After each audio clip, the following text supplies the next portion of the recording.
The Souls of Black Folk by W.E.B.DuBois. Music and text recorded by Toria's uncle.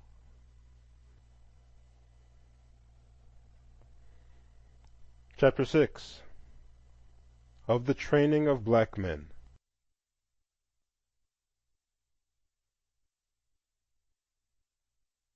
Why, if the soul can fling the dust aside, and naked on the air of heaven ride, were it not a shame, for him in this clay carcass crippled to abide? Omar Khayyam. Fitzgerald.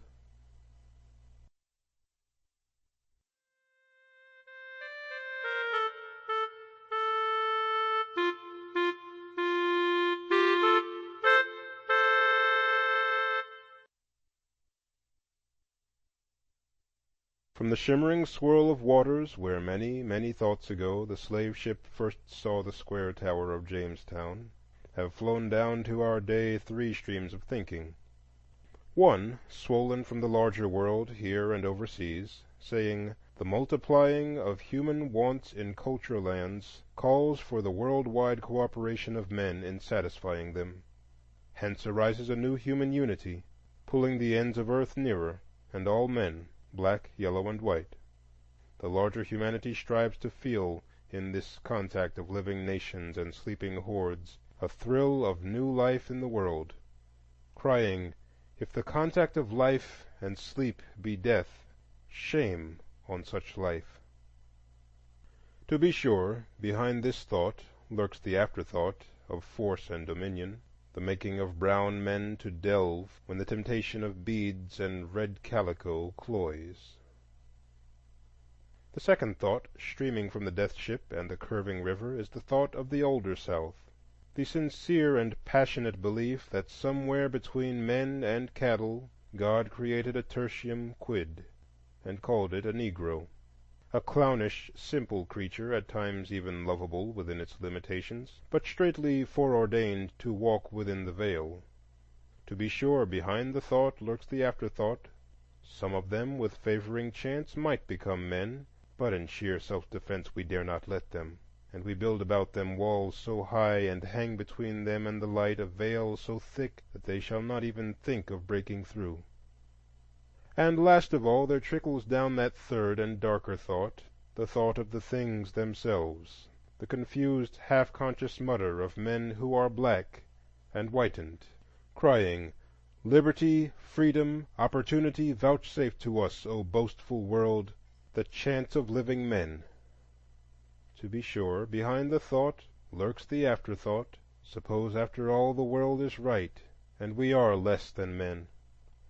Suppose this mad impulse within is all wrong, some mock mirage from the untrue? So here we stand among thoughts of human unity, even through conquest and slavery, the inferiority of black men, even if forced by fraud, a shriek in the night for the freedom of men who themselves are not yet sure of their right to demand it. This is the tangle of thought and afterthought, wherein we are called to solve the problem of training men for life. Behind all its curiousness, so attractive alike to sage and dilettante, lie its dim dangers, throwing across us shadows at once grotesque and awful. Plain it is to us that what the world seeks through desert and wild we have within our threshold, a stalwart laboring force suited to the semi-tropics. If, deaf to the voice of the zeitgeist, we refuse to use and develop these men, we risk poverty and loss. If, on the other hand, seized by the brutal afterthought, we debauch this race thus caught in our talons, selfishly sucking their blood and brains in the future as in the past, what shall save us from national decadence? Only that saner selfishness, which education teaches, can find the rights of all in the whirl of work. Again, we may decry the color prejudice of the South, yet it remains a heavy fact. Such curious kinks of the human mind exist and must be reckoned with soberly. They cannot be laughed away, nor always successfully stormed at, nor easily abolished by act of legislature, and yet they must not be encouraged by being let alone. They must be recognized as facts, but unpleasant facts, things that stand in the way of civilization and religion and common decency.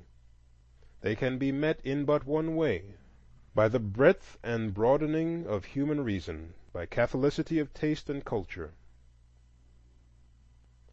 And so, too, the native ambition and aspiration of men, even though they be black, backward, and ungraceful, must not lightly be dealt with. To stimulate wildly weak and untrained minds is to play with mighty fires. To flout their striving idly is to welcome a harvest of brutish crime and shameless lethargy in our very laps. The guiding of thought and the deft coordination of deed is at once the path of honor and humanity. And so, in this great question of reconciling three vast and partially contradictory streams of thought, the one panacea of education leaps to the lips of all. Such human training as will best use the labor of all men without enslaving or brutalizing, such training as will give us poise to encourage the prejudices that bulwark society and to stamp out those that, in sheer barbarity, deafen us to the wail of prisoned souls within the veil and the mounting fury of shackled men. But when we have vaguely said that education will set this tangle straight, what have we uttered but a truism? Training for life teaches living, but what training for the profitable living together of black men and white? 150 years ago our task would have seemed easier. Then Dr. Johnson blandly assured us that education was needful solely for the embellishments of life, and was useless for ordinary vermin. Today we have climbed to heights where we would open at least the outer courts of knowledge to all, display its treasures to many, and select a few to whom its mystery of truth is revealed, not wholly by birth or the accidents of the stock market, but at least in part according to deftness and aim, talent and character. This program, however, we are sorely puzzled in carrying out through that part of the land where the blight of slavery fell hardest, and where we are dealing with two backward peoples. To make here in human education that ever-necessary combination of the permanent and the contingent, the ideal and the practical in workable equilibrium, has been there, as it ever must be in every age and place, a matter of infinite experiment and frequent mistakes. In rough approximation, we may point out 4 varying decades of work in Southern education since the Civil War. From the close of the war until 1876 was the period of uncertain groping and temporary relief. There were army schools, mission schools, and schools of the Freedmen's Bureau in chaotic disarrangement, seeking system and cooperation. Then followed 10 years of constructive, definite effort toward the building of complete school systems in the South. Normal schools and colleges were founded for the freedmen, and teachers trained there to man the public schools. There was the inevitable tendency of war to underestimate the prejudices of the master and the ignorance of the slave, and all seemed clear sailing out of the wreckage of the storm. Meantime, starting in this decade, yet especially developing from 1885 to 1895, began the Industrial Revolution of the South. The land saw glimpses of a new destiny and the stirring of new ideals. The educational system, striving to complete itself, saw new obstacles and a field of work ever broader and deeper. The Negro colleges, hurriedly founded, were inadequately equipped, illogically distributed, and of varying efficiency and grade. The normal and high schools were doing little more than common school work, and the common schools were training but a third of the children who ought to be in them, and training these too often poorly. At the same time, the white South, by reason of its sudden conversion from the slavery ideal, by so much the more became set and strengthened in its racial prejudice, and crystallized it into harsh law and harsher custom, while the marvelous pushing forward of the poor white daily threatened to take even bread and butter from the mouths of the heavily handicapped sons of the freedmen. In the midst, then, of the larger problem of Negro education sprang up the practical question of work, the inevitable economic quandary that faces a people in the transition from slavery to freedom, and especially those who make that change amid hate and prejudice, lawlessness and ruthless competition. The industrial school springing to notice in this decade, but coming to full recognition in the decade beginning with 1895, was the proffered answer to this combined educational and economic crisis, and an answer of singular wisdom and timeliness. From the very first, in nearly all the schools, some attention had been given to training in handiwork, but now was this training first raised to a dignity that brought it in direct touch with the South's magnificent industrial development, and given an emphasis which reminded black folk that before the temple of knowledge swing the gates of toil. Yet, after all, they are but gates, and when turning our eyes from the temporary and the contingent in the Negro problem to the broader question of the permanent uplifting and civilization of black men in America, we have a right to inquire, as this enthusiasm for material advancement mounts to its height, if, after all, the industrial school is the final and sufficient answer in the training of the Negro race, and to ask gently but in all sincerity the ever-recurring query of the ages, is not life more than meat, and the body more than raiment? And men ask this today all the more eagerly because of sinister signs in recent educational movements.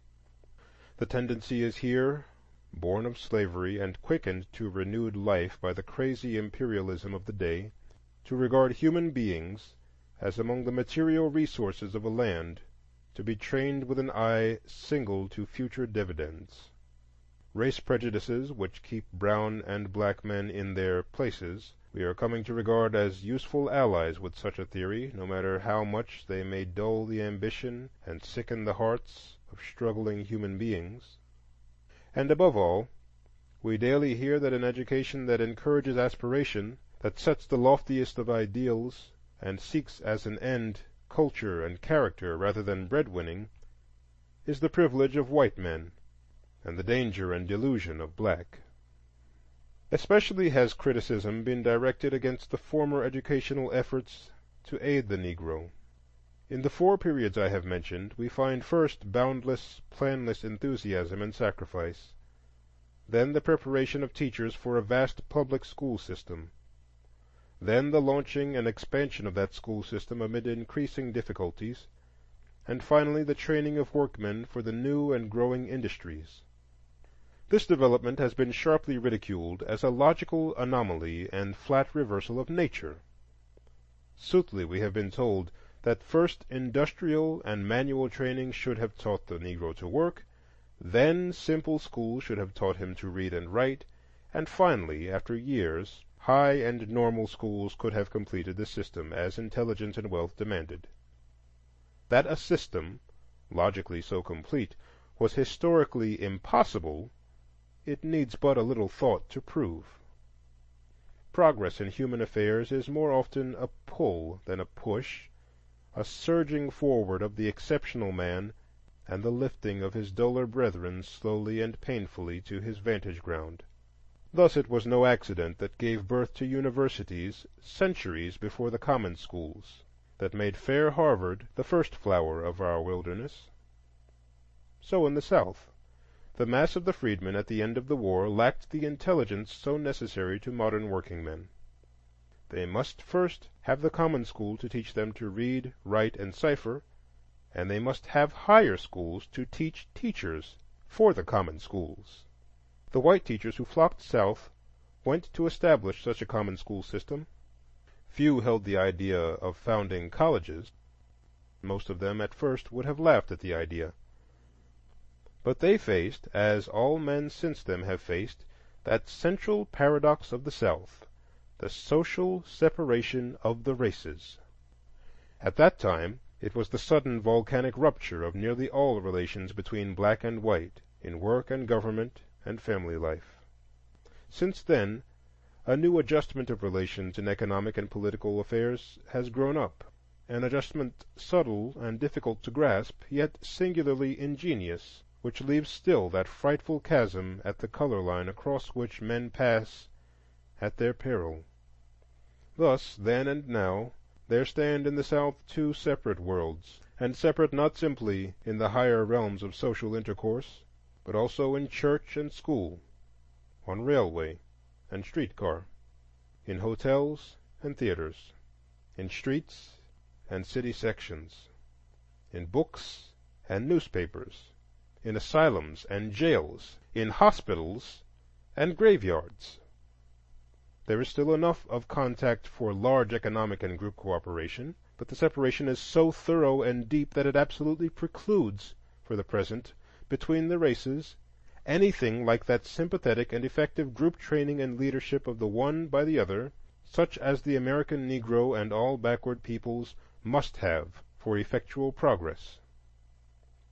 This the missionaries of '68 soon saw, and if effective industrial trade schools were impracticable before the establishment of a common school system, just as certainly no adequate common schools could be founded until there were teachers to teach them. Southern whites would not teach them. Northern whites in sufficient numbers could not be had. If the Negro was to learn, he must teach himself. And the most effective help that could be given him was the establishment of schools to train Negro teachers. This conclusion was slowly but surely reached by every student of the situation, until simultaneously, in widely separated regions, without consultation or systematic plan, there arose a series of institutions designed to furnish teachers for the untaught. Above the sneers of critics at the obvious defects of this procedure must ever stand its one crushing rejoinder: in a single generation they put 30,000 black teachers in the South. They wiped out the illiteracy of the majority of the black people of the land, and they made Tuskegee possible. Such higher training schools tended naturally to deepen broader development. At first they were common and grammar schools, then some became high schools, and finally by 1900 some 34 had 1 year or more of studies of college grade. This development was reached with different degrees of speed in different institutions. Hampton is still a high school, while Fisk University started her college in 1871, and Spelman Seminary about 1896. In all cases the aim was identical: to maintain the standards of the lower training by giving teachers and leaders the best practicable training, and above all to furnish the black world with adequate standards of human culture and lofty ideals of life. It was not enough that the teachers of teachers should be trained in technical normal methods. They must also, so far as possible, be broad-minded, cultured men and women, to scatter civilization among a people whose ignorance was not simply of letters, but of life itself. It can thus be seen that the work of education in the South began with higher institutions of training, which threw off as their foliage common schools and later industrial schools, and at the same time strove to shoot their roots ever deeper toward college and university training. That this was an inevitable and necessary development, sooner or later, goes without saying, but there has been, and still is, a question in many minds if the natural growth was not forced, and if the higher training was not either overdone or done with cheap and unsound methods. Among white Southerners this feeling is widespread and positive. A prominent Southern journal voiced this in a recent editorial. The experiment that has been made to give the colored students classical training has not been satisfactory. Even though many were able to pursue the course, most of them did so in a parrot-like way, learning what was taught, but not seeming to appropriate the truth and import of their instruction, and graduating without sensible aim or valuable occupation for their future. The whole scheme has proved a waste of time, efforts, and the money of the state.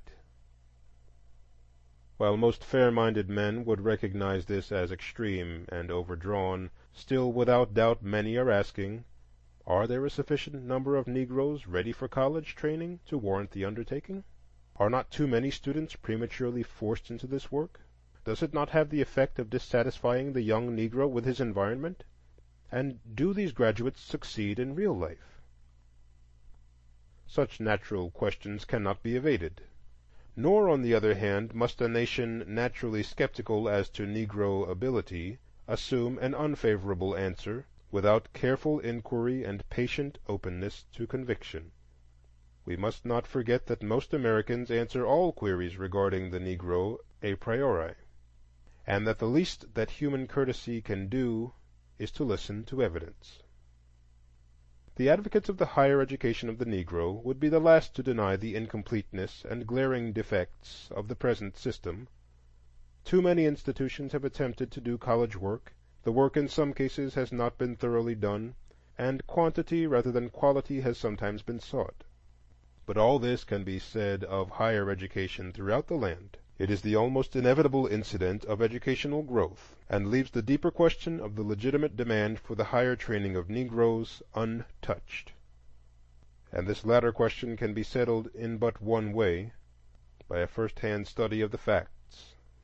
If we leave out of view all institutions which have not actually graduated students from a course higher than that of a New England high school, even though they be called colleges, if then we take the 34 remaining institutions, we may clear up many misapprehensions by asking searchingly, what kinds of institutions are they, what do they teach, and what sort of men do they graduate?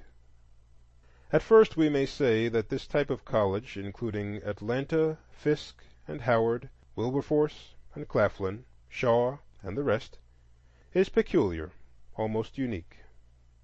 Through the shining trees that whisper before me as I write, I catch glimpses of a boulder of New England granite covering a grave, which graduates of Atlanta University have placed there. Grateful memory of their former teacher and friend, and of the unselfish life he lived, and the noble work he wrought, that they, their children, and their children's children might be blessed. This was the gift of New England to the freed Negro. Not alms, but a friend. Not cash, but character. It was not and is not money these seething millions want, but love and sympathy, the pulse of hearts beating with red blood, a gift which today only their own kindred and race can bring to the masses, but which once saintly souls brought to their favored children in the crusade of the 60s, that finest thing in American history, and one of the few things untainted by sordid greed and cheap vainglory. The teachers in these institutions came not to keep the Negroes in their place, but to raise them out of the defilement of the places where slavery had wallowed them. The colleges they founded were social settlements, homes where the best of the sons of the freedmen came in close and sympathetic touch with the best traditions of New England. They lived and ate together, studied and worked, hoped and hearkened in the dawning light. In actual formal content their curriculum was doubtless old-fashioned, but in educational power it was supreme, for it was the contact of living souls. From such schools about 2,000 Negroes have gone forth with the bachelor's degree. The number in itself is enough to put at rest the argument that too large a proportion of Negroes are receiving higher training. If the ratio to population of all Negro students throughout the land in both college and secondary training be counted, Commissioner Harris assures us, it must be increased to 5 times its present average to equal the average of the land. 50 years ago, the ability of Negro students in any appreciable numbers to master a modern college course would have been difficult to prove. Today, it is proved by the fact that 400 Negroes, many of whom have been reported as brilliant students, have received the bachelor's degree from Harvard, Yale, Oberlin, and 70 other leading colleges. Here we have, then, nearly 2,500 Negro graduates, of whom the query must be made, how far did their training fit them for life? It is, of course, extremely difficult to collect satisfactory data on such a point, difficult to reach the men, difficult to get trustworthy testimony, and to gauge that testimony by any generally appreciable criterion of success. In 1900, the conference at Atlanta University undertook to study these graduates and publish the results. First, they sought to know what these graduates were doing, and succeeded in getting answers from nearly 2/3 of the living. The direct testimony was in almost all cases corroborated by the reports of the colleges where they graduated, so that in the main the reports were worthy of credence. 53% of these graduates were teachers, presidents of institutions, heads of normal schools, principals of city school systems, and the like. 17% were clergymen. Another 17% were in the professions, chiefly as physicians. Over 6% were merchants, farmers, and artisans, and 4% were in the government civil service. Granting even that a considerable proportion of the third unheard from are unsuccessful, this is a record of usefulness. Personally, I know many hundreds of these graduates, and have corresponded with more than 1,000. Through others I have followed carefully the life work of scores. I have taught some of them, and some of the pupils whom they have taught, lived in homes which they have builded, and looked at life through their eyes. Comparing them as a class with my fellow students in New England and in Europe, I cannot hesitate in saying that nowhere have I met men and women with a broader spirit of helpfulness, with deeper devotion to their life work, or with more consecrated determination to succeed in the face of bitter difficulties than among Negro college-bred men. They have, to be sure, their proportion of ne'er-do-wells, their pedants and lettered fools, but they have a surprisingly small proportion of them. They have not that culture of manner which we instinctively associate with university men, forgetting that in reality it is the heritage from cultured homes, and that no people a generation removed from slavery can escape a certain unpleasant rawness and gaucherie, despite the best of training. With all their larger vision and deeper sensibility, these men have usually been conservative, careful leaders. They have seldom been agitators, have withstood the temptation to head the mob, and have worked steadily and faithfully in 1,000 communities in the South. As teachers they have given the South a commendable system of city schools and large numbers of private normal schools and academies. Colored college-bred men have worked side by side with white college graduates at Hampton. Almost from the beginning, the backbone of Tuskegee's teaching force has been formed of graduates from Fisk and Atlanta, and today the institute is filled with college graduates, from the energetic wife of the principal down to the teacher of agriculture, including nearly half of the executive council and a majority of the heads of departments. In the professions, college men are slowly but surely leavening the Negro church, are healing and preventing the devastations of disease, and beginning to furnish legal protection for the liberty and property of the toiling masses. All this is needful work. Who would do it if Negroes did not? How could Negroes do it if they were not trained carefully for it? If white people need colleges to furnish teachers, ministers, lawyers, and doctors, do black people need nothing of the sort? If it is true that there are an appreciable number of Negro youth in the land capable by character and talent to receive that higher training, the end of which is culture, and if the 2,500 who have had something of this training in the past, in the main, proved themselves useful to their race and generation, then the question comes, what place in the future development of the South ought the Negro college and college-bred man to occupy? That the present social separation and acute race sensitiveness must eventually yield to the influences of culture as the South grows civilized is clear. But such transformation calls for singular wisdom and patience.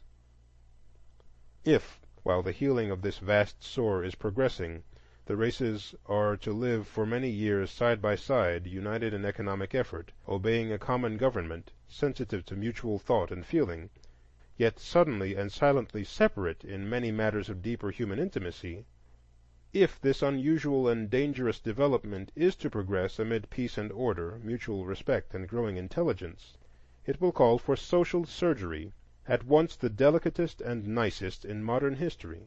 It will demand broad-minded, upright men, both white and black. And in its final accomplishment, American civilization will triumph. So far as white men are concerned, this fact is today being recognized in the South, and a happy renaissance of university education seems imminent.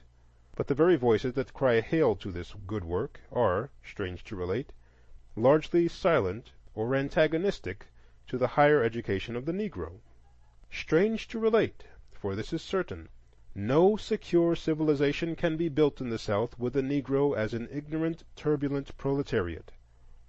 Suppose we seek to remedy this by making them laborers and nothing more. They are not fools, They have tasted of the tree of life, and they will not cease to think, will not cease attempting to read the riddle of the world. By taking away their best equipped teachers and leaders, by slamming the door of opportunity in the faces of their bolder and brighter minds, will you make them satisfied with their lot? Or will you not rather transfer their leading from the hands of men taught to think to the hands of untrained demagogues?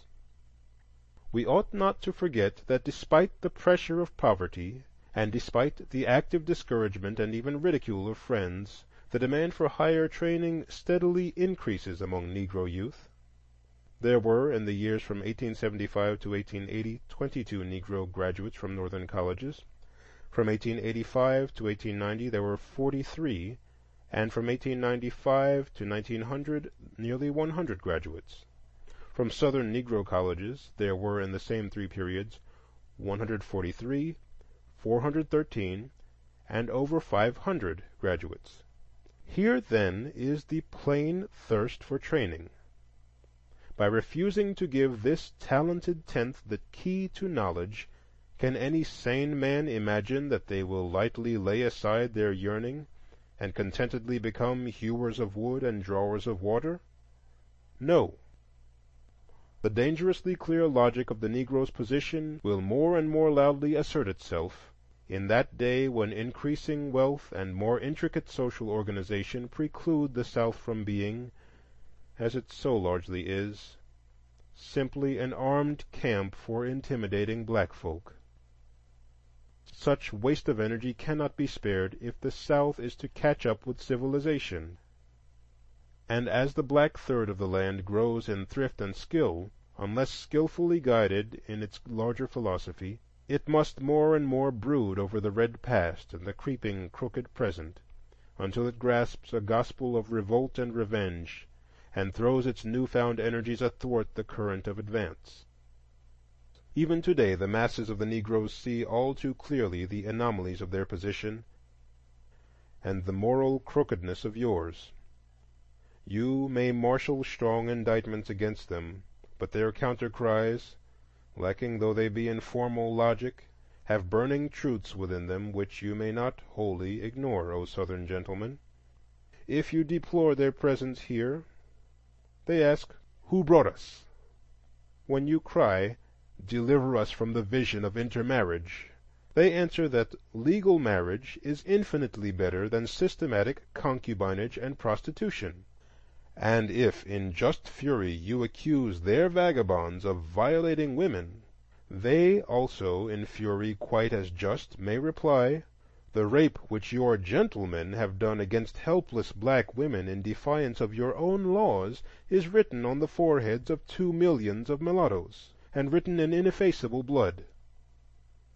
And finally, when you fasten crime upon this race as its peculiar trait, they answer that slavery was the arch-crime, and lynching and lawlessness its twin abortions, that color and race are not crimes, and yet it is they which in this land receive most unceasing condemnation, North, East, South, and West. I will not say such arguments are wholly justified. I will not insist that there is no other side to the shield. But I do say that of the 9 millions of Negroes in this nation, there is scarcely one out of the cradle to whom these arguments do not daily present themselves in the guise of terrible truth. I insist that the question of the future is how best to keep these millions from brooding over the wrongs of the past and the difficulties of the present, so that all their energies may be bent toward a cheerful striving and cooperation with their white neighbors, toward a larger, juster, and fuller future. That one wise method of doing this lies in the closer knitting of the Negro to the great industrial possibilities of the South is a great truth, and this the common schools and the manual training and trade schools are working to accomplish.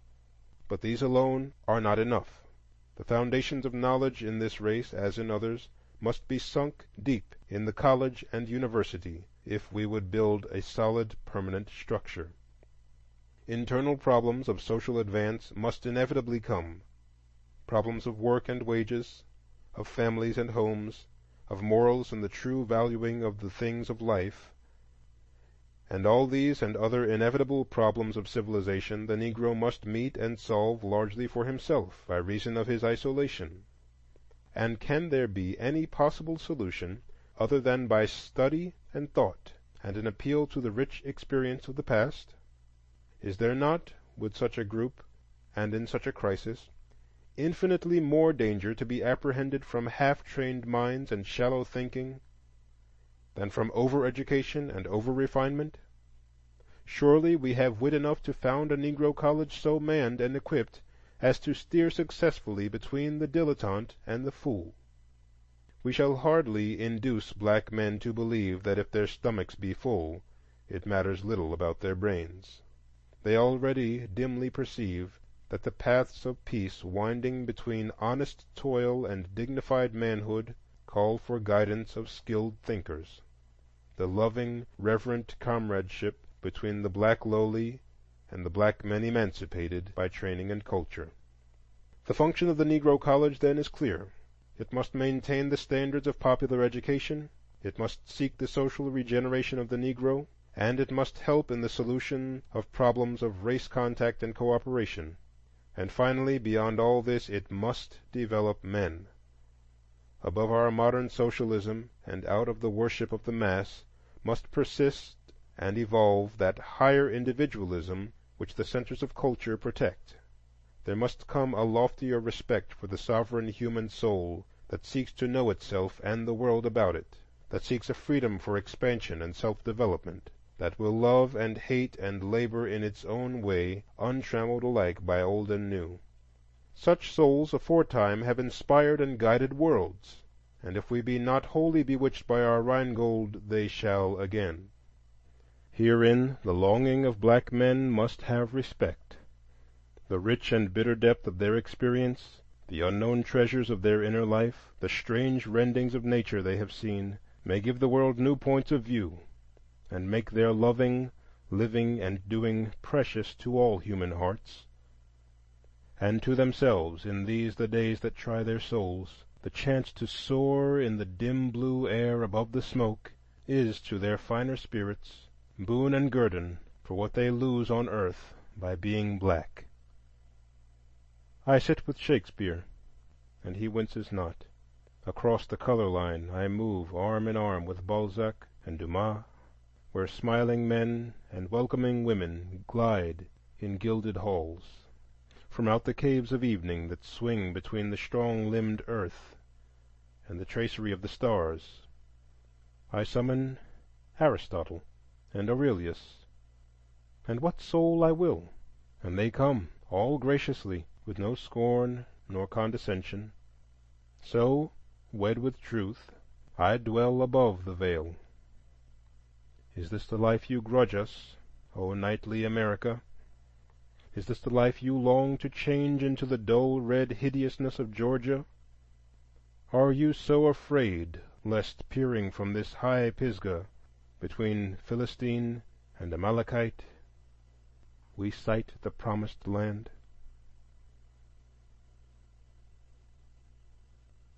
End of chapter 6.